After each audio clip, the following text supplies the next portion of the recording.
السلام عليكم ورحمة الله وبركاته. معانا النهاردة ريفيو جديد من موقع ترنديول، ومعانا الوافل ماشين وهي من شركة كروكوماز.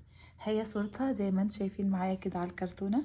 بالنسبة للباكج كان الباكج كويس، كانت متغلفة بالراب، فكان امورها طيبه. لكن بعد ما فتحت الراب لقيت ان الكرتونه من بره كانت مكسره كده، ولكن الحمد لله الجهاز كان سليم. هنيجي نشوف المعلومات المتوفره معانا. زي ما انتم شايفين الماشين كان لونها احمر زي ما انا كنت طالباها. كان الموديل بتاعها A31904 وهي وافل ميكر. الوات معانا 850 واط. هو كاتب بعض المعلومات اللي بيقدم بيها الجهاز بتاعه، ان هو جهاز اقتصادي، وان فيه متعدد درجات الحراره، وان عندنا هنا بالنسبه هو هيت بروف، يعني الطبقه الخارجيه اللي احنا بنمسك بيها معزوله عن الحراره، ما يوصلهاش الحراره من بره، وهو سنتين ضمان بتاعه.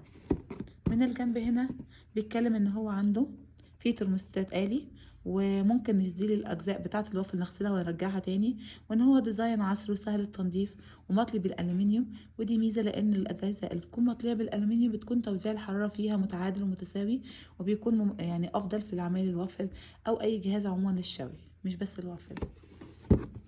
ده كان كل المعلومات اللي موجودة على الكرتونة. ده جهاز الوافل معانا. هو جهاز صغير، يعني حجمه يدوبك على قد كف الايد.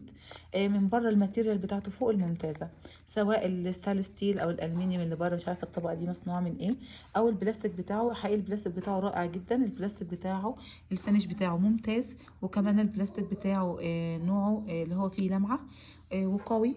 وفيه هنا المعدل الاشارة من 1 لحد 4. ونبدأ نشوف من جوه.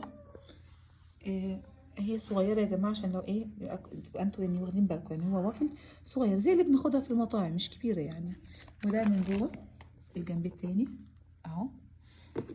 هو جرانيت، وهي فعلا مطلي فعلا بالالومنيوم، واضح عليها اهي التفاصيل اللي جوه.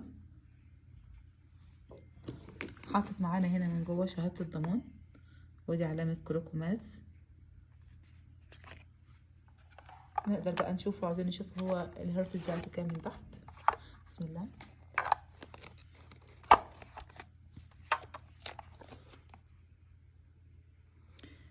زي ما انتم شايفين هو مصنوع في اسطنبول في تركيا، يعني هو صناعة تركي مش صيني ولا حاجة. الموديل بتاعه زي المكتوب على الكرتونة. الواط بتاعه من 220 ل 240 فولت، ومن 50 ل 60 هرتز، وده مناسب للاستعمال في مصر. وهو 850 واط، وهو كلاس A. دي كل المعلومات اللي موجودة عليه. هو الماشين عموما انا يعني بالنسبة لي شايفة ان هي ممتازة قبل الاستعمال، لسه ما جربتهاش. الفينش بتاعه فوق الممتاز. الكواليتي بتاعت الماتيريال نفسها حلوة قوي، لان انا جبت قبل كده ما كانش الماتيريال والفينش بتاعها حلو زي الجهاز ده. ده كل المعلومات اللي موجودة على ماكينة الوافل.